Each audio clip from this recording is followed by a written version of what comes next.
Hi friends! ఈరోజు నా లంచ్‌లోకి star cooking చేస్తా ఉన్నాను. అడుగులో పులుసుకి పెట్టాను. స్టీమర్ రాకపోయినా అయితే సోయా చంక్స్‌ని హాట్ వాటర్‌లో కాసేపు నానబెట్టి నీళ్ళన్నీ పిండేసి పెట్టినాను. ఇంకా క్యాప్సికము, ఎగ్స్ కూడా పెట్టాను. ఇవన్నీ కూడా లో ఫ్లేమ్‌లో కుక్ చేస్తాను.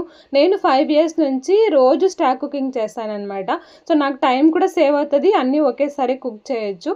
అంతేకాకుండా వెజిటబుల్‌లో ఉండే విటమిన్స్, మినరల్స్ లాస్ కాదనమాట మెయిన్‌గా. నాకు పీసీఓడీ ప్రాబ్లమ్ ఉన్నింది. రోజు ఇలా స్టీమ్ చేసిండే ఫుడ్ తినడం వల్ల నాకు పీసీఓడీ నుంచి రికవర్ అయ్యాను. ఈరోజు ఫ్రై చేస్తాననమాట సోయా చంక్స్ ఫ్రై.